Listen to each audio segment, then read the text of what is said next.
your cake and eat it too, because you can point into the distance, the far distance, and you can live in the day.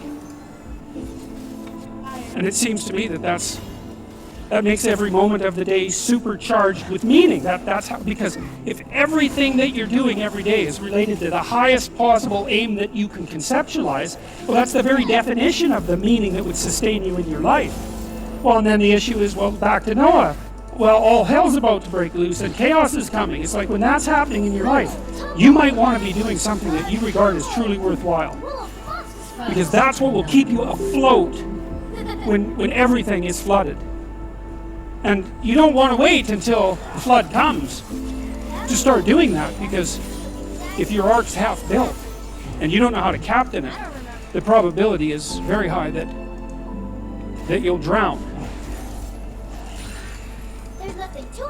Ask and it shall be given you. Seek and ye shall find. Knock and it shall be opened unto you. For everyone that asketh receiveth, and he that seeketh findeth, and to him that knocketh it shall be opened. That sounded pretty optimistic again. But again, I think it's a description of the structure of existential reality, and by which I mean, when I'm in my clinical practice and I observe, and this is also the case with my students, is, let's say, people's lives aren't what they would like them to be. And so then you ask, why? Well, forget about tragedy and catastrophe, because that's self-evident, and we're not going to discuss that. Although the degree to which you bring about your own tragedy is always indeterminate. But I would never say that every terrible thing that is visited on a person is something they deserved. I think that that's a very dangerous presupposition, especially because everyone gets sick and everyone dies. Brilliant. But one of the main reasons that people don't get what they want is because they don't actually figure out what it is.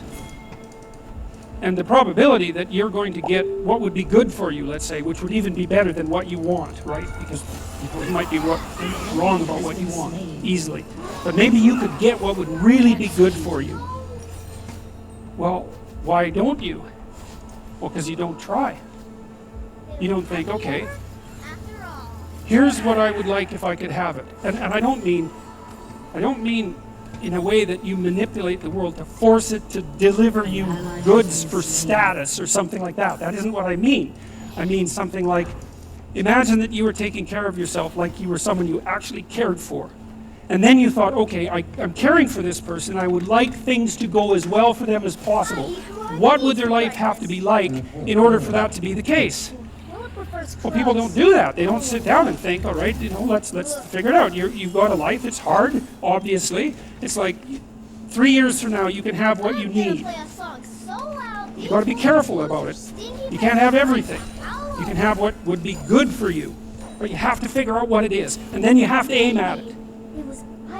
Well, my experience with people has been is, if they figure out what it is that would be good for them, and then they aim at it, then they get it. And it's strange because it's a strange thing. It's not quite that simple because, you may formulate an idea about what would be good for you, and then you take 10 steps towards that, and you find out that your formulation was a bit off, and so you have to reformulate your goal. So you're kind of going like this as you move towards the goal. But a huge part of the reason that people fail is because they don't ever set up the criteria for success. And so, since success is a very narrow line and very unlikely, the probability that you're going to stumble on it randomly is 0. And so there's a proposition here, and the proposition is, if you actually want something, you can have it. Now the question then would be, well, what do you mean by actually want? And the answer is that you reorient your life in every possible way to make the probability that that will occur as certain as possible. And that's a sacrificial idea, right? It's like, you don't get everything. Obviously. But maybe you can have what you need. And maybe all you have to do to get it is ask. But asking isn't a whim or today's wish. It's like, you have to be deadly serious about it. You have to think, okay, like, I'm taking stock of myself.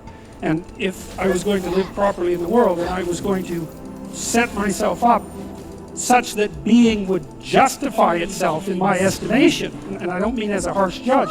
Exactly what is it that I would aim at? And so the issue is not so much the blindness of others, even though there's as much blindness among others as there is for you. But the issue here, the advice here, the description here is you should be concerned about what's interfering with your own vision first. And you should leave other people the hell alone in relationship to that. And so if your mode of being in the world is, if you would just act better, things would improve for me, or if you identify the evil and the catastrophe as something that's outside, that someone else needs to fix, or that someone else is responsible for, then you're not going to fix that. And you're going to remain blind to the things that you're doing and not doing that make things not go well. And so it's just better to think, all right, I'm probably blind in many, many ways. And maybe there are some ways that I could rectify that. Because it's highly probable that you're blind in all sorts of ways. In fact, it's virtually certain. And so it's just more useful to think, how is it that I'm wrong in this situation? There's this old idea that you go into the abyss. It's an idea that you can gaze into the abyss. You gaze long. And what you find in the abyss is a monster. That's the dragon at the bottom of the abyss, let's say. That's Satan himself, for that matter. But if you go into that as deeply as you can, what you find is you find your fragmented father in a comatose condition, in a desiccated and separated condition. And then you revivify that. Well, what does that mean? It means something. Well, it means that if you look in the darkness, you find the light. That's one thing it means. And that the light really stands out against the darkness, but that the light is to be found in the darkness. So that's a very interesting thing. That's a quest narrative. But it means more than that. It means something fundamental. So we know, for example, that if you take yourself out of your current state of predictability and safety, and you put yourself in a new situation, you'll learn, right? You'll incorporate new information. So that's a cognitive issue. But that isn't all that happens. What happens is that new genes turn on within you and code for the production of new proteins. And that happens neurologically. New parts of you turn on. And so the idea is that if you can move yourself out into the world and push yourself out against a maximum array of challenges, more and more of you turns on. And then the question would be, well, what would you be if all of you that could be turned on was turned on? And the answer would be, you would be the resurrection of the ancestral father. That's what you would be. And so that's why Christ says, I am the way and the truth and the life, and no one comes to the Father except through me. What that means is that if you take on the unbearable burden of being voluntarily, then that transforms you into the ancestral father. And that's true. And so that's unbelievably optimistic. It's so interesting because it's dark beyond belief. Well, the world is characterized by suffering and by malevolence of a depth that's virtually beyond comprehension. But if you choose to comprehend that, what you discover in that is the light that destroys the darkness. And that's really something to discover. There isn't a discovery that's more profound than that. That's the search for the Holy Grail or the Philosopher's Stone, all of that. If you actually want something, you can have it. Now the question then would be, well, what do you mean by actually want? And the answer is that you reorient your life in every possible way to make the probability that that will occur as certain as possible. And that's a sacrificial idea, right? It's like, you don't get everything. Obviously. But maybe you can have what you need. And maybe all you have to do to get it is ask. But asking isn't a whim or today's wish. It's like, you have to be deadly serious about it. You have to think, okay, like I'm taking stock of myself. And if I was going to live properly in the world and I was going to set myself up such that being would justify itself in my estimation, and I don't mean as a harsh judge, exactly what is it that I would aim at? You could try this. This is a form of prayer, knocking. Sit on your bed one day and ask yourself, what remarkably stupid things am I doing on a regular basis to absolutely screw up my life? And if you actually ask that question, but you have to want to know the answer, right? Because that's actually what asking the question means. It doesn't mean just mouthing the words. It means you have to decide that you want to know. You'll figure that's out so fast it'll make your hair curl. You're perfectly capable of thinking. God only knows how. You're perfectly capable of immense feats of imagination and dream and fantasy. God only knows how you do all of that. What would happen if you consulted yourself about the best possible outcome for you? You might get an answer.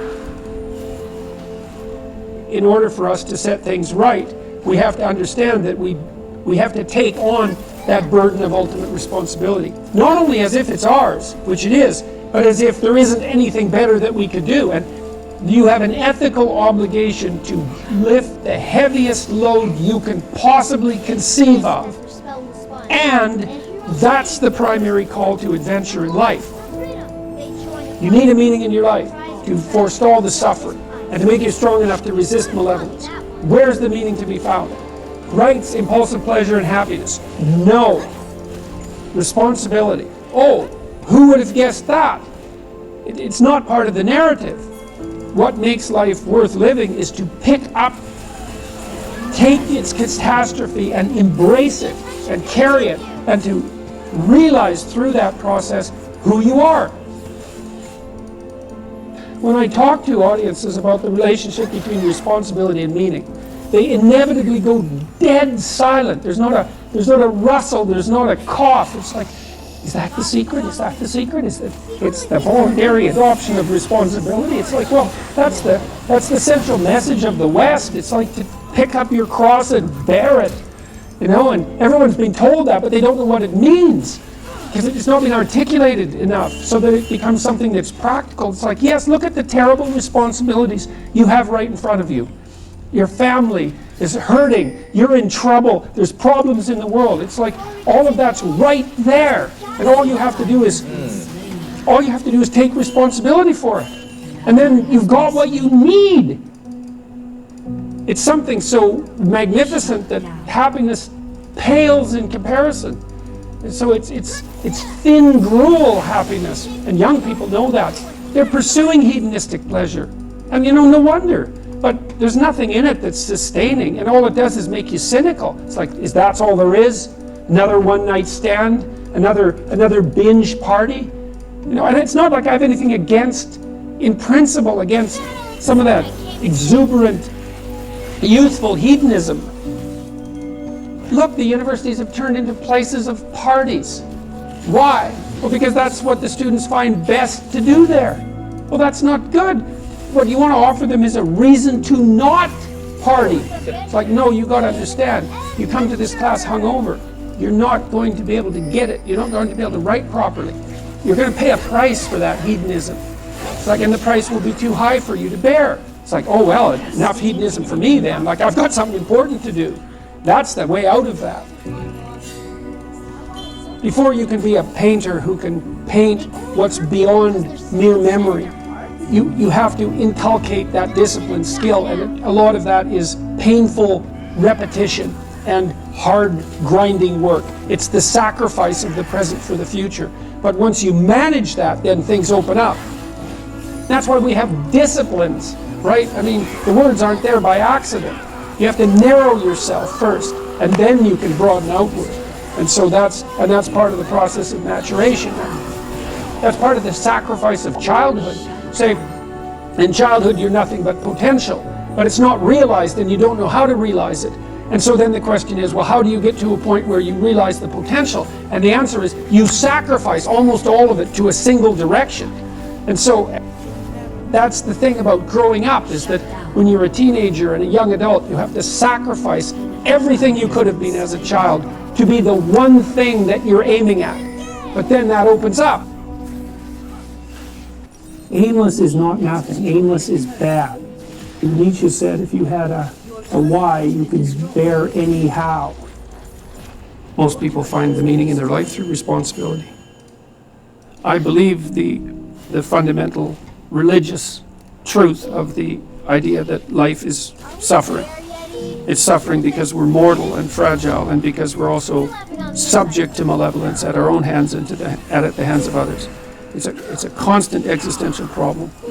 And that can make you bitter and can make you hopeless and nihilistic and depressed and anxious and likely to abuse substances of various sorts as a medication or an escape. It can augur you in a very large number of ways. And I'm suggesting to people that there is a way out of that. And the way out is to confront that forthrightly and to adopt responsibility in your own life and to try to make the world a better place, and that it's necessary to do that. And that if you don't do that, that things go badly. I think the deck is stacked against everyone to some degree because life is very difficult and we all die. But some people do have it harder than others. And all of us have it very hard at some times in our lives. It's like, well, what's the alternative? You take responsibility for that and try to struggle uphill, because the alternative makes everything worse. Find something in your life that's so worthwhile doing that the fact that you're going to suffer is justifiable. Yeah, life's rough, no doubt about it. And if good luck comes your way, then you should be grateful for it. And if happiness manages to manifest itself, you should be grateful for that too. So then you might ask yourself, well, what's the best antidote to the discomfort of life? And you might say, well, it's comfort. And I suppose that's what you act out when you swaddle a baby. But a better antidote is something like adventure to excellence. And that's far better antidote to suffering than the mere absence of suffering. So, not to say that the mere absence of suffering, that's not nothing. I've been a psychotherapist for 20 years. I've seen things you can't imagine, horror shows that you can't fathom, and people who have been hurt in so many ways, so many dimensions. It's like, should they be bitter? Should they be resentful? Should they become violent? These things don't help. They have to struggle uphill despite their excess burden. And it's responsibility, not guilt. It's the female crucifixion. So, and that's exemplified best in, well, the best portrayal of that I've seen is Michelangelo's Pieta. You know, it's a statue of Mary, and she has Christ's body on her, as an adult, on her lap, and he's broken and destroyed, and, you know, she's displaying that. That's the bravery of a mother to allow that to happen, but not only that, to facilitate it. Facilitate it. Here you go, kid. Where you go? Where you go? Well, why? It's dangerous out there. Yeah, no kidding. It's more dangerous here if you stay with me by a lot. So you might lose your body out there in the world, but if you stay here, you lose your soul. You know, I mean, it's a pretty competitive world. There's lots of competition for young men in particular. There's competition for status and limited resources and for the attention of women. And just because you're nice doesn't necessarily mean that you come out particularly well in those competitions. I would like to say that you should all be smarter, but I don't know how you could be smarter. We don't know anything about how to improve intelligence, and I suppose we don't really know anything about how to improve industriousness either, but I can tell you that people who are industrious come up with a strategy for solving the problem that's ahead of them, and then they do whatever they can to stick to the strategy. And so, for example, if you sat down today or tomorrow for a couple of hours, 3 hours, and you filled in a Google Calendar, whatever you happen to use, with a strategy for studying and a list of when all your assignments are due and all of that, and when you're going to sit down and study, then you won't be in a position where you have to cram for 10 hours a day hopelessly right before, you know, an important exam. It's beautifully put that love is the highest ideal to reach for, and truth is... It's handmade. I thought about that for a long time, right? This hierarchy of ideal. And the thing about truth, that bitter truth, let's say, that cynical truth, is it can break the shackles of naivety. And actually, a burnt cynicism is a moral improvement over a blind naivety. Even though one is in some ways positive, but only because it's protected. And the other is bitter and dark. It's still better.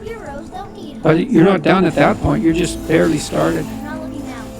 I think optimally we exist to have something like a playful adventure, right? We're built for an optimal challenge. It's partly why we like to play, because in play you find an optimal challenge. It's almost like the definition of play. And so if you can organize yourself in the world optimally, then you have adventure. And maybe you have the adventure of your life. And if you can do that brilliantly, then you can do it in a spirit of play. That's what you need and want. I saw in endless repetition in my clinical practice and in my own private life, when my eyes were open, the consequences of not saying what was true. It's like whatever hell you might fall into by opening your mouth when you have something to say that isn't popular, it's nothing like the hell that you're going to envelop yourself in if you lose control of your own tongue and mind. And like I said, in my clinical practice, I never saw anyone get away with anything even once. And so all you have in a situation like that is what is the truth. Now, of course, you only have your approximations to the truth, but that's better than nothing. And so you need to be afraid of the right thing, and you should be afraid of contaminating your soul with deceit. That's what you should be afraid of. What happens is, garbage in, garbage out, the old programmer saying goes, and so you'll fill your head with nonsense and no one will call you on it except you, but you can still that voice if you try hard enough. You just wait until you get in real trouble. One day there'll come a point where you have to make a decision, and the decision is the difference between life and death, or worse, between someone else's life and death, or worse, between health and the suffering that's worse than death. And because you compromised yourself to such a degree, you will not be able to rely on your judgment, and you will make the mistake you shouldn't make. And then you're done. And that will absolutely happen. Yeah, well, you set what's great against what's tragic. Yeah.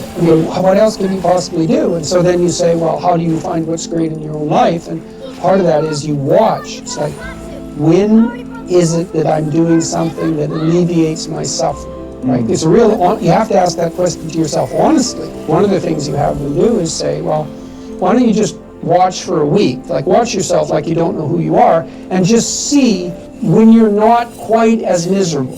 Yeah. And then let's see if we can figure out what it is about what you're doing in that situation that's lifting the gloom. It's like, okay, there's something in that that's curative, right? And that's something in that that's curative is related to, well, you might say your purpose. It's like maybe part of the reason you're depressed is because you're too isolated. And now we can work on that. So let's see if we can increase the amount of time you're spending with your friends by like 20%. Or maybe you need a couple of new friends. Or maybe you need to work on your comic material, because you can set that against the tragedy of life. You said that a harmless man is not a good man. A good man is a very dangerous man who has that under voluntary control. How should people become more dangerous? Becoming more articulate is definitely, I would say, that's the primary array of weapons. So, physical prowess is something, and it's not nothing, that physical confidence that comes along with that as well. But the same thing replicated at the level of the ability to communicate and think, that's way broader field of battle and opportunity. You want to take your rightful place in the kingdom? It's like, get your tongue straight, man. Get it under control in the highest possible sense. There's nothing that makes you more formidable than verbal competence and being able to articulate, be able to think, to marshal your arguments, right? It's a battlefield metaphor.